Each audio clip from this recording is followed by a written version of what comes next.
ನೋಡಿದರ ಎದುರಾಳಿ, ಹತ್ತ ನೋಡಿದರ ಬಿರುಗಾಳಿ, ಹೆತ್ತ ನೋಡಲಿನಾ ಮುಂದ ಹೋದರ ಸವಾಲು, ಹಿಂದಕ್ಕೇನ ಕೊಡಲಿ ಜವಾಬು, ಹೆತ್ತ ಹೋಗಲೀನಾ ಅಪ್ರಶಾಂತ ಜಗದೊಳು, ಕದಡಿದ ಮನದೊಳು, ಎಲ್ಲಿ ಹುಡುಕಲಿ ಶಾಂತತೆಯ, ಸ್ವಲ್ಪ ತಾಳು ಮನವೇ, ನಿನ್ನ ಮನಸ್ಸಿನ ಬಾಗಿಲ ತೆರೆ, ಬಂದು ನೆಲೆವನು ಜಗದ ರಕ್ಷಕನು, ತನ್ನ ಸದ್ಭಕ್ತರಿಗೆ ದಾರಿ ತೋರಿಸದೆ ಇರುವನೇ, ಸಿಗಲು ಈ ಜವಾಬು, ದೂರ ಓಡಿತು ಸವಾಲು. Hi friends, welcome back to my channel. This is Swathi's lifestyle Kannada YouTube channel. ಇವತ್ತು ಬೆಳಿಗ್ಗೆನೇ ನಾನು ಲಾಗನ್ನು ಸ್ಟಾರ್ಟ್ ಮಾಡ್ತಾ ಇದ್ದೀನಿ. ಬೆಳಿಗ್ಗೆ ಬ್ರೇಕ್ಫಾಸ್ಟಕ್ಕೆ ಪಲಾವನ್ನು ಮಾಡ್ಕೊಳ್ಳೋದಕ್ಕೆ ನೈಟೇ ನಾನು ತರಕಾರಿ ಎಲ್ಲ ಕಟ್ ಮಾಡ್ಕೊಳ್ತಾ ಇದ್ದೀನಿ. ಬೀನ್ಸು, ಕ್ಯಾರೆಟು ಮತ್ತು ನೂಕೋಲು ಮೂರನ್ನು ಕೂಡ ಹಾಕಿ ನಾನು ಪಲಾವನ್ನು ಮಾಡ್ಕೊಳ್ತಾ ಇದ್ದೀನಿ. ನಿಮ್ಮ ಹತ್ರ ಏನಾದರೂ ಹಸಿ ಬಟಾಣಿ ಇದ್ದರೆ ತುಂಬಾ ಚೆನ್ನಾಗಿರುತ್ತೆ, ಇಲ್ಲ ಒಣಗಿದ ಬಟಾಣಿನ ನೆನೆಸಿ ಹಾಕಿದ್ರೆ ಪಲಾವಿನ ಟೇಸ್ಟಿಯಾಗಿ ಆಗುತ್ತೆ. ಈ ಥರ ಮುಂಚೆನೇ ತರಕಾರಿ ನೈಟೇ ಕಟ್ ಮಾಡಿ ಇಟ್ಕೊಂಡ್ರೆ ಬೆಳಿಗ್ಗೆ ಬ್ರೇಕ್ಫಾಸ್ಟ್ ಮಾಡೋದಕ್ಕೆ ಈಸಿ ಆಗುತ್ತೆ, ಟೈಮ್ ಕೂಡ ಸೇವ್ ಆಗುತ್ತೆ. ಸೊ ಪಲಾವ್ಗೆ ತುಂಬ ಪ್ರೊಸೀಜರ್ ಇದರಿಂದ ನೈಟೇ ಕಟ್ ಮಾಡಿ ಇಟ್ಕೊಳ್ಬೇಕು. ಸೊ ಹೇಗೆ ಮಾಡಬೇಕು ಅಂತ ನನಗೆ ತೋರಿಸ್ಕೊಡ್ತೀನಿ, ಬನ್ನಿ. ಮೊದಲು ಪಲಾವ್ ಮಾಡ್ಕೊಳ್ಳೋದಕ್ಕೆ ನಾನಿಲ್ಲಿ ಫ್ರೈ ಮಾಡ್ಕೊಳ್ತಾ ಇದ್ದೀನಿ. ಚಕ್ಕೆ, ಲವಂಗ ಏನು ಮಸಾಲೆ ಐಟಮ್ ಇರುತ್ತಲ್ಲ ಅದನ್ನು ಹಾಕ್ಕೊಂಡು ನಾನಿಲ್ಲಿ ಫ್ರೈ ಮಾಡ್ಕೊಳ್ತಾ ಇದ್ದೀನಿ. 3 ಹಸಿಮೆಣ್ಸಿನ್ಕಾಯಿ ಹಾಕ್ಕೊಳ್ತಾ ಇದ್ದೀನಿ. 3 ಜನಕ್ಕೆ ಮಾಡೋದ್ರಿಂದ ಅಷ್ಟೇ ಹಾಕ್ಕೊಳ್ತಾ ಇದ್ದೀನಿ. ನಿಮಗೆ ಜಾಸ್ತಿ ಬೇಕಾದರೂ ಹಾಕ್ಕೋಬೋದು, ಖಾರ ಬೇಕಂದರೆ. ಶುಂಠಿ ಬೆಳ್ಳುಳ್ಳಿನ ಹಾಕ್ಕೊಳ್ತಾ ಇದ್ದೀನಿ.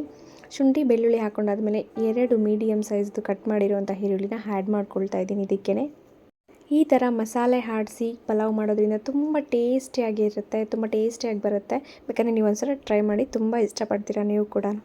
ಇಲ್ಲಿ ಸ್ವಲ್ಪ ಈರುಳ್ಳಿ ಎಲ್ಲ ಫ್ರೈ ಮಾಡಾದಮೇಲೆ 1 ಹಿಡಿಯಷ್ಟು ಪುದೀನ ಸೊಪ್ಪು, 1 ಹಿಡಿಯಷ್ಟು ಕೊತ್ತಂಬರಿ ಸೊಪ್ಪು ಬೇಕಾದ್ರೆ ಜಾಸ್ತಿನೇ ತೊಗೊಳ್ಳಿ, ಗ್ರೀನರಿಯಾಗಿ ತುಂಬ ಟೇಸ್ಟಿಯಾಗಿ ಬರುತ್ತೆ. ಸೊ ಇಷ್ಟನ್ನು ಫ್ರೈ ಮಾಡಿಕೊಂಡು ಸೈಡ್ಗೆ ತೆಗೆದಿಟ್ಕೊಂಡು ಇದನ್ನು ರುಬ್ಬಿಟ್ಕೋಬೇಕು. ರುಬ್ಬೋದಕ್ಕೆ ಇಷ್ಟ ಐಟಮು ಇದ್ರ ಜೊತೆಗೆ ತೆಂಗಿನಕಾಯಿನ ಆ್ಯಡ್ ಮಾಡ್ಕೋಬೇಕು. ತೆಂಗಿನಕಾಯಿನ ಸ್ವಲ್ಪನೇ ತೊಗೊಳ್ಳಿ, ಇಷ್ಟ ಇದ್ದವರು ಆ್ಯಡ್ ಮಾಡ್ಕೋಬೋದು, ಇಲ್ಲಾಂದರೆ ಸ್ಕಿಪ್ ಮಾಡ್ಕೋಬೋದು. ಈಗ ನಾನಿಲ್ಲಿ ಒಗ್ಗರಣೆಗೆ ಕುಕ್ಕರನ್ನು ತೊಗೊಂಡಿದ್ದೀನಿ. ಕುಕ್ಕರಲ್ಲಿ ಮಾಡ್ತಾಯಿದ್ದೀನಿ. ಕುಕ್ಕರಲ್ಲಿ ಮಾಡೋದ್ರಿಂದ ಬೇಗ ಆಗುತ್ತೆ. ನಾನಿಲ್ಲಿ ಕುಕ್ಕರ್ಗೆ ಆಯಿಲನ್ನು ಹಾಕ್ಕೊಂಡು ಬಿಸಿ ಮಾಡ್ಕೊತಾ ಇದ್ದೀನಿ. ಬಿಸಿ ಮಾಡ್ಕೊಂಡಾದ ನಂತರ ಇದಕ್ಕೆ ಪಲಾವ್ ಎಲೆ, 2 ಲವಂಗ ಮತ್ತು 1 ನಕ್ಷತ್ರದ ಹೂವನ್ನು ಹಾಕಿದ್ರೆ ಸಾಕಾಗುತ್ತೆ. ಆಗಲೇ ನಾವು ಫ್ರೈಗೆ ಹಾಕೋದಕ್ಕೆ ಲವಂಗ ಮತ್ತು ಇದನ್ನೆಲ್ಲ ಹಾಕ್ಕೊಂಡಿದ್ದೀವಿ, ಮರಾಠಿ ಮೊಗ್ಗು ಇದೆಲ್ಲ ಹಾಕ್ಕೊಂಡಿದ್ದೀವಿ. ಅದರಿಂದ ಸ್ವಲ್ಪ ಹಾಕ್ಕೊಂಡ್ರೆ ಸಾಕಾಗುತ್ತೆ, ಇಲ್ಲಾಂದರೆ ಅದ್ರ ಫ್ಲೇವರ್ ಜಾಸ್ತಿ ಆದರೆ ಚೆನ್ನಾಗಿರೋದಿಲ್ಲ.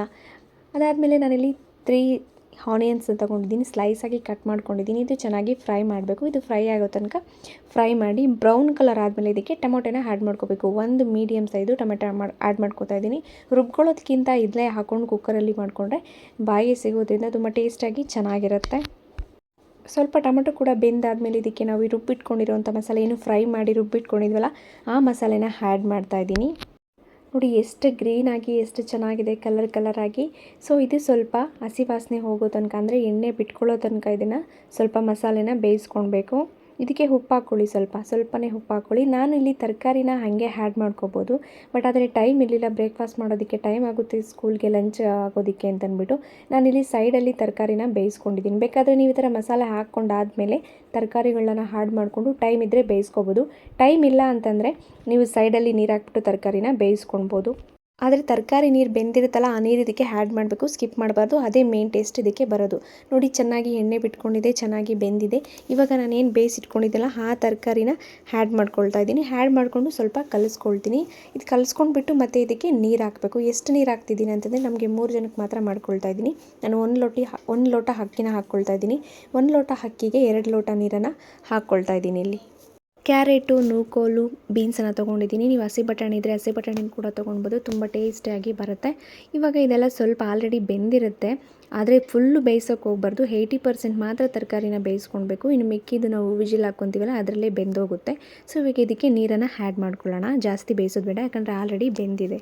1 ಲೋಟ ಅಕ್ಕಿಗೆ 2 ಲೋಟ ನೀರನ್ನು ಹಾಕ್ಕೊಂಡು ನಾನಿಲ್ಲಿ ಚೆನ್ನಾಗಿ ಕುದಿ ಬರೋ ತನಕ ಬೇಯಿಸಿದ್ದೀನಿ. ಉಪ್ಪನ್ನು ನೋಡ್ಕೊಂಡು ಹಾಕೋಬೇಕು. ಸ್ವಲ್ಪ ಉಪ್ಪು ಮುಂದಕ್ಕೆ ಹಾಕಬೇಕು, ಯಾಕಂದರೆ ಅನ್ನಕ್ಕೂ ಹಿಡಿಬೇಕಲ್ಲ, ಅದರಿಂದ ಚೆನ್ನಾಗಿ ಕುದಿ ಬಂದಾದಮೇಲೆ ನಾನಿಲ್ಲಿ ರೈಸನ್ನು ಆ್ಯಡ್ ಮಾಡ್ಕೊಳ್ತಾ ಇದ್ದೀನಿ. ಅಕ್ಕಿಯನ್ನು ಆ್ಯಡ್ ಮಾಡ್ಕೊಂಡಾದಮೇಲೆ ಸ್ವಲ್ಪ ಹೊತ್ತು ತಿರುಗಿಸ್ಬೇಕು ನಾವು ಅದನ್ನು, ಇಲ್ಲ ಅಂದರೆ ಅನ್ನ ಒಂದು ಕಡೆ ಮಸಾಲ ಒಂದು ಕಡೆ ಆಗಿಬಿಡುತ್ತೆ. ಅದರಿಂದ ತಿರುಗಿಸಿ ನಾನಿಲ್ಲಿ ಕುದಿ ಬಂದಿರೋದ್ರಿಂದ ಆಲ್ರೆಡಿ ಉಪ್ಪು ಎಷ್ಟಾಗಿದೆಯೋ ನೋಡಿಕೊಂಡು ಹಾಕಿಬಿಟ್ಟು ವಿಜಿಲನ್ನು ಹಾಕಿಡ್ತಾ ಇದ್ದೀನಿ. 2 ವಿಜಿಲ್ ತೊಗೊಂಡ್ರೆ ಸಾಕು. ನೋಡಿ ಇವಾಗ ವಿಸಿಲ್ ಬಿಟ್ಟಿದೆ, ಅನ್ನ ಹೇಗಾಗಿದೆ ಅಂತ ತೋರಿಸ್ತಾ ಇದ್ದೀನಿ. ನೋಡಿ ಎಷ್ಟು ಚೆನ್ನಾಗಾಗಿದೆ. ಮಸಾಲೆಗೆ ಅನ್ನಕ್ಕೆ ಕರೆಕ್ಟಾಗಿ ಮಸಾಲೆ ಆಗಿದೆ.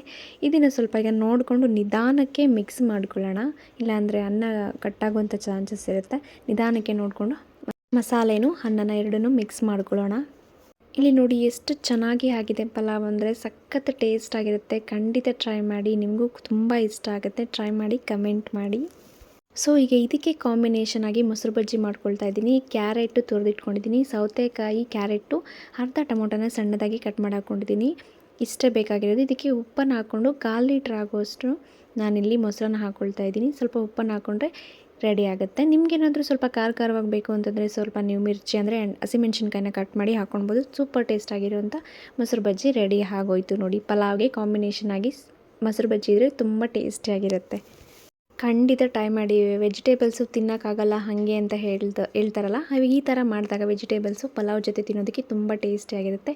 ನಾನಿಲ್ಲಿ ಬ್ರೇಕ್ಫಾಸ್ಟ್ ಕೂಡ ರೆಡಿ ಮಾಡಿ ಕೊಟ್ಟೆ. ಬಾಕ್ಸ್ಗೆ ಹಾಕ್ತಾಯಿದ್ದೀನಿ. ಆಪಲ್ನ ಹಾಕ್ಕೊಟ್ಟಿದ್ದೀನಿ. ಆಪಲ್ ಪೀಸಸ್ನ ಮತ್ತು ಒಂದು ಕಡೆ ಪಲಾವನ್ನು ಹಾಕ್ಕೊಟ್ಟಿದ್ದೀನಿ. ಅವಳಿಗೂ ಕೂಡ ತುಂಬ ಫೇವ್ರೇಟು ಪಲಾವ್ ಅಂತಂದರೆ, ಇಷ್ಟಪಟ್ಟು ತಿಂತಾಳೆ.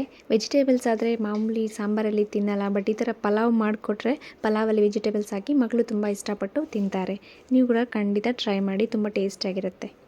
ಬಾಕ್ಸ್ಗೆ ಹಾಕಿ ಅವಳನ್ನ ಸ್ಕೂಲಿಗೆ ಕಳಿಸ್ದೆ. ಇವಾಗ ನಾನು ಸರ್ವ್ ಮಾಡ್ಕೊಳ್ತಾ ಇದ್ದೀನಿ. ಬ್ರೇಕ್ಫಾಸ್ಟನ್ನು ಮಾಡೋದಕ್ಕೆ ಬಿಸಿ ಬಿಸಿ ಉದುರುದ್ರಾಗಿರುವಂಥ ಪಲಾವು ಜೊತೆಗೆ ಆ್ಯಪಲ್ಲು, ಕ್ಯಾರೆಟು, ಸೌತೆಕಾಯಿ ತುಂಬ ಸಖತ್ ಟೇಸ್ಟಿಯಾಗಿರುತ್ತೆ. ಸೊ ಈ ವಿಡಿಯೋನ ಇಲ್ಲಿಗೆ ಎಂಡ್ ಮಾಡ್ತಾಯಿದ್ದೀನಿ. ಯಾರೆಲ್ಲ ಇಷ್ಟಪಟ್ಟಿದ್ದೀರಾ ಈ ವಿಡಿಯೋನ ಲೈಕ್ ಮಾಡಿ, ಶೇರ್ ಮಾಡಿ, ಸಬ್ಸ್ಕ್ರೈಬ್ ಮಾಡಿಕೊಂಡು ಬೆಲ್ ಐಕನ್ನ ಕ್ಲಿಕ್ ಮಾಡಿ ನೋಡಿ. Thank you for watching. To subscribe. Bye.